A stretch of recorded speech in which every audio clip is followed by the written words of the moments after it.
Hey guys, this is Kyle from This Is Trouble and This Is Trouble.com. Back here with another video, and today I'm going to be discussing what it costs to live in Los Angeles.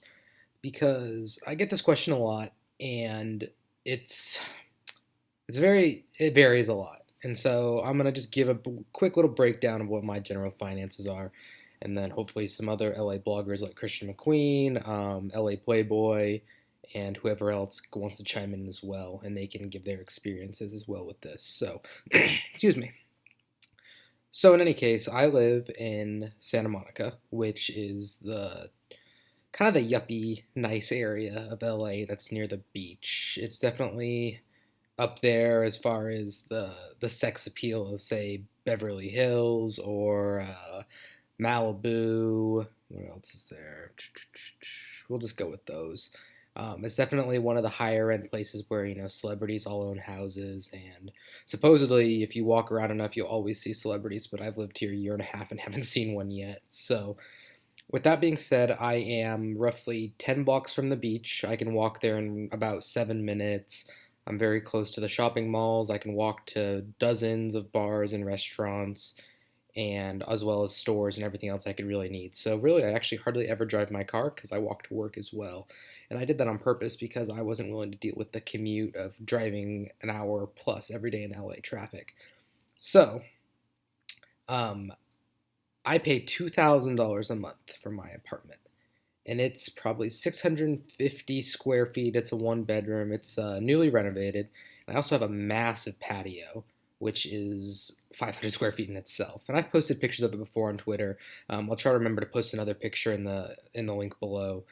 But it's something that you don't see very often any apartment in LA, much less Santa Monica. But it's just a freaking patio. I mean, it's got a barbecue on it. I've got a bar out there, and it's got lights that hang across. But that's really it. And so, is it worth that price? I mean, it kind of depends who you ask. I had a buddy who, on the same street as me, except about 6 blocks north, he was renting an apartment for 1,700, and it was a 400 square foot studio. It was run down as a piece of shit. Didn't have parking. I'm fortunate enough to actually have a garage, so you have to get lucky. And the rental market in LA is not an easy one to break into. You really need to make sure you utilize West Side Rentals and Craigslist. Craigslist doesn't even really do anything for you in the LA rental market. You have to use West Side Rentals from my experience, and that alone costs you $60 for a 2 month membership. It's not cheap. So right off the bat, knowing that you have to spend minimum $60 to get into an apartment just to find them should tell you a little bit right off the bat exactly what the LA cost is. So once you find a place, more than likely you're going to have to pay an entire first month rent of deposit. So in my case, that was $2,000. Um, and then, yeah, you have to also come up with the first month of rent. So I think I moved in on October 15th or something of the sort. So I had to pay the first month, all of November. So I had to pay basically a month and a half right off the bat, from what I remember. Right, I might be wrong. But in any case, add the month of rent for 1,000 or for 2,000, another half month for 1,000, and finally add in that deposit, and it did actually cost me about $5,000 just to move into this place right off the bat. And then that doesn't include obviously utilities. My water's included, electricity and gas are not. Those are both pretty cheap as a single guy. I don't pay more than $13 for my gas. Electricity's never more than, same thing, 15 bucks, and then internet. The first year I had a deal for $35, and now I think I pay 42, something of the sort. I could probably call them and say, hey, I'm canceling my internet unless you give me a deal, but I just haven't done that. So in any case, that's what it costs for your basic household necessities, your rent, your cost of living. Bleh, I cannot talk today. Your rent, your utilities, and just general move-in fees off the bat. That's what's going to run you. Now, in other parts of LA, it won't be so much, and obviously I do live alone. That's a huge bonus. But I would say I had a buddy who lived down in Venice, and oh wait, no, he lived with someone, so never mind. He rented like half an apartment in Venice, and I think paid 1,300. And you're not gonna find much cheaper unless you either one have roommates or two you live somewhere shitty. It's pretty hard to find anything under probably $1,500 anywhere in LA, except for maybe like Compton or something of the sort. So it's gonna be $1,500 if you want to live alone, probably at a bare minimum. Maybe you could get down a little bit, but 1,500 is probably a good ballpark to shoot for. And then on top of that, in Santa Monica, at least there's rent control. So there's people that live across the way from me that have been in there for 20 years, and guess what they pay? They pay about $700 to $800, and I pay 2,000. And that's because they got in 20 years ago when the rent was $450, and Santa Monica rent control caps it so that you cannot raise the rent more than a couple percent a year, give or take. So in 20 years, it's gone up, a few $100s for them, but they're still paying less than half of what I do. It just blows my mind. But it is what it is. Past that, gas is on average, and keep in mind, this is all Santa Monica, which is a little on the high end, but you're not going to find it too much cheaper elsewhere. Gas will be $3.25 during the winter. I think that's what it is about right now. And during the summer, it'll go up to $4.50 more, and this is dollars per gallon, 87 octane. Let's see, what else? Grocery store is incredibly expensive. I just spent $30, and all I bought was a pizza crust, cheese, sandwich meat, and a couple pounds of ground beef. And it was, yeah, $31 something. Crazy. And that'll be... the ground beef might get me through a few meals, but no more than probably four. And then, like I said, the sandwich meat, we're talking $8 a pound for good stuff. If you shop at the right places, you can do okay. I usually shop at the chain grocery stores like Safeway or Vons in this case. But if you go to Whole Foods or Trader Joe's, those places they absolutely bend you over and rape you. Let's see. So that's groceries. Going out. This is probably the big one. If you find a good place with happy hours, during the happy hour you can get cocktails that are $4 to $5. Same thing with beers, and there's good places everywhere, so you'll have those options. Past that, on a Friday or Saturday night, 9 o'clock or later, if you're at any decent bar that's not a dive, it's going to probably cost you at least $7 for a beer, and that's not even on tap. That's not a good beer. That's not 16 ounces. That's a 12-ounce bottle of Heineken. And for a cocktail, it's going to cost you at least probably 11 or 12. Once you start going to the high-end clubs in Hollywood, then you're looking at more $15, $16 range, give or take.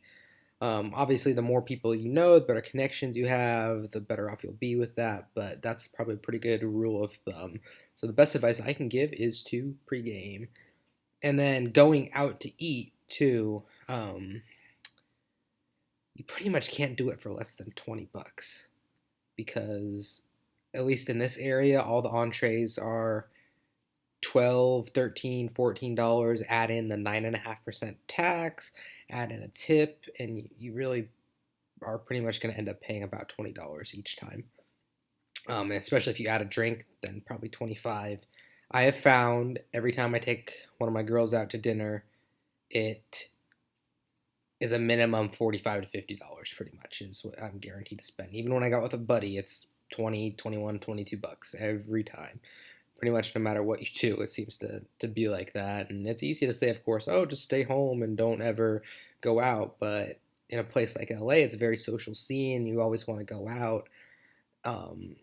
You just can't help it. And it's the same way in New York. When I was there in November, I was hanging out with some buddies, and he said, it's not that New York is so expensive, it's that we all have these tiny, tiny, tiny little apartments, and we don't want to be stuck in them. So you inevitably end up just going somewhere all the time. And then adding the fact in New York, public transit costs, public transit's good is what I should say, and people just are always out. And it's the same thing in LA. It's just a very social scene. Everyone's always hanging out, wants to go do stuff. And so as a result, you end up, it's hard not to go out. If you've got a good social circle, you're dating a couple girls, you've got some cool guys to hang out with, it's hard not to go out at least 2 or 3 times a week. And if you're spending 20 to $50 each time, that adds up very quickly. And so, nutshell, rent, $1,500 minimum.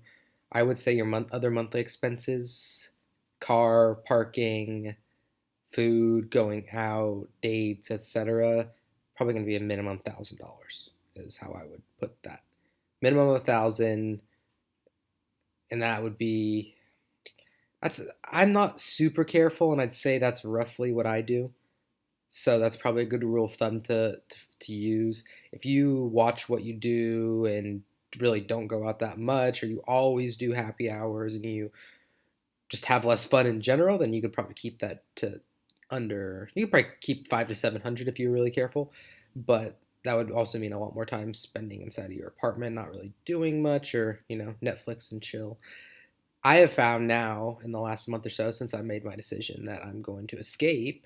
I have not gone on any dates. I've just, kept my one or two girls around. Haven't gone on any dates. Haven't gone. I haven't gone out. Yeah, I haven't really even gone out with the guys.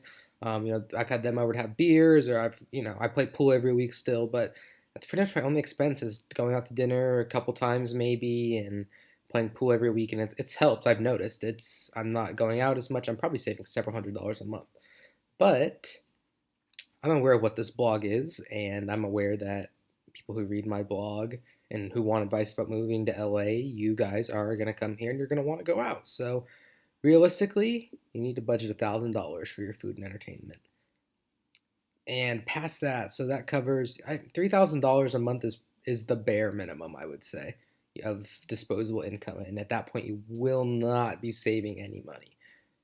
And keep in mind too, the taxes in California they're generally higher. It's going to be 8.5, 9.5%. I think it might even be 10% in some places. I'd have to double check. But in any case, that is my LA budget. Like I said, $3,000 as a minimum.